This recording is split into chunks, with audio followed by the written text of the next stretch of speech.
All right, so this is 3.4. It's our linear programming. So it's really taking all of our story problems that we've been doing each and every day and bringing it all together.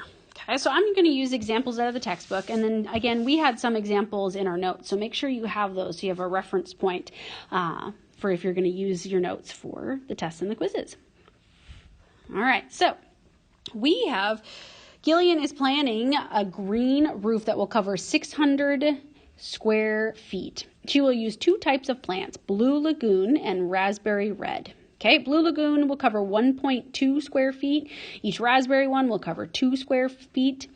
The plants cost $2.50 each, and she must spend less than $1,000. All right, so we need to be able to write our constraints on here first, okay? Now, the two that should come pretty quickly is she's obviously got to use plants. She can't have negative plants. So I am going to write up on here, she has two. So her Blue Lagoon was brought up first. I'm going to call that X. And then she had her Raspberry Red. Since that was brought up second, I'm going to call that Y. Okay, so my Blue Lagoon, we have to have some of those plants. So X has to be greater than or equal to 0. And with the Raspberry Red, I'm going to go Y has to be greater than or equal to 0. Okay? All right, then I think we want to put, let's see, all of our different square footage together. So we've got 600 square feet total. We've got the blue that's going to cover 1.2 and the red that's going to cover 2. So let's see, we would have 1.2 for the blue, plus we'd have 2 for all of the red ones, and that needs to cover up to, so it has to say less than or equal to 600 square feet. Okay, and then it looks like we also have one more constraint having to do with money. It says each plant costs $2.50, and she's got to spend less than $1,000. So $2.50 for our Blue Lagoon, plus $2.50 for our red raspberry, and she needs to stay less than or equal to $1,000. Okay, so we want to be able to graph this and figure out how big to make everything. So like we did in 3.3, probably finding our intercepts is going to help us the most so we know how big to make this graph. Okay, so on this first one, let's figure out my x-intercept. Actually, I'm going to move this down a little bit so I have room to make my graph probably over there. So on this first one of the 1.2, we would have an x-intercept. We'd need to take 600, and we would need to divide it by 1.2. So I'm going to have an x-intercept of 500, and then I'm going to have a y-intercept. Divide that would be 300. Okay. All right, for this guy down here, I would have an x-intercept. So I'm going to take 1,000, and I'm going to divide it by 2.5. I'd have an x-intercept of 400, which means I'd also have a y-intercept of 400. Okay? All right, so when we go to make our graph, we've already done the first part, which was to write the constraints, which were our equations. Now if we want to graph this guy, so let's see.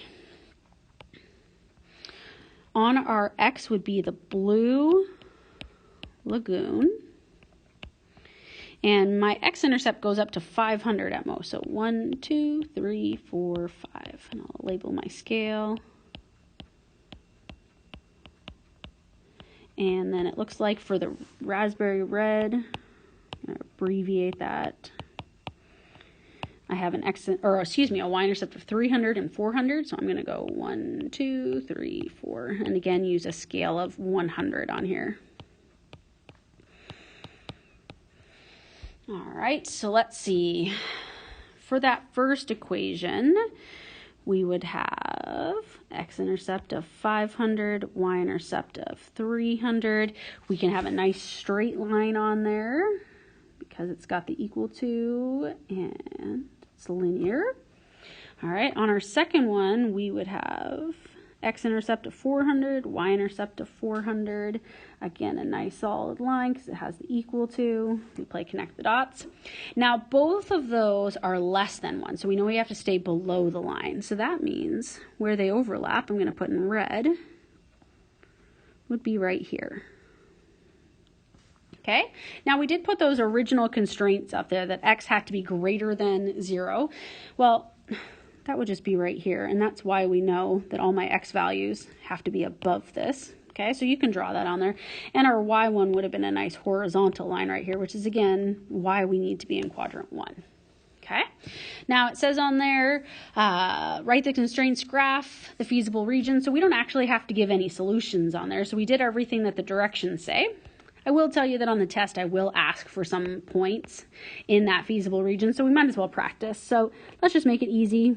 Let's do 100 of our blue, and let's do 100 of our red. That would be one solution on there.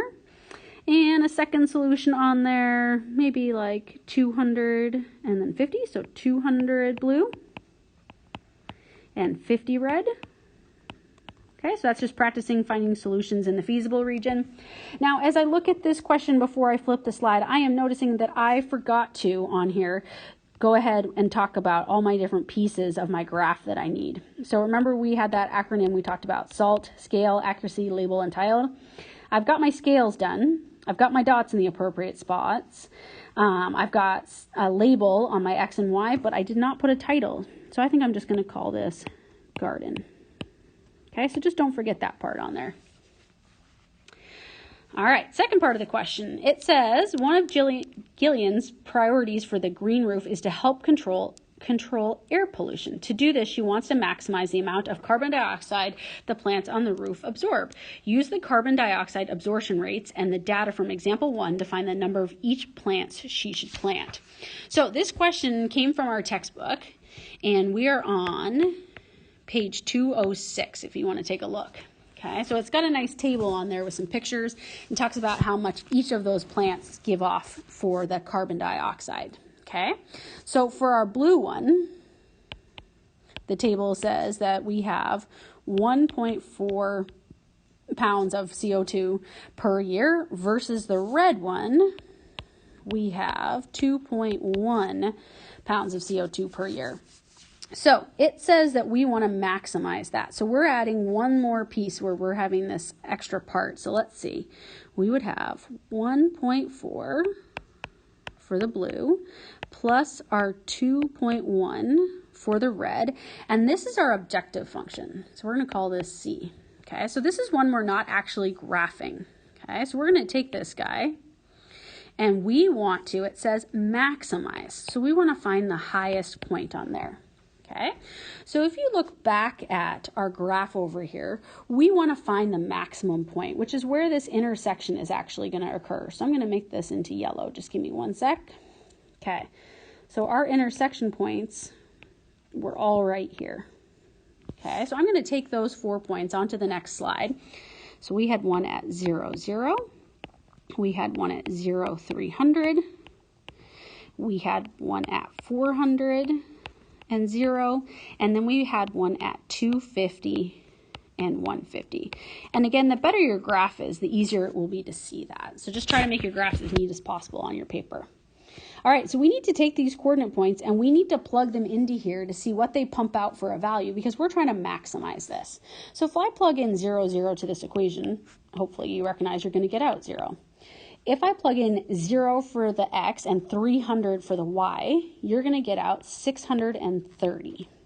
Okay? If I plug in 400 where the x is and nothing for the y, so the 0, you're going to get out 560. Again, I'm just using my calculator for these.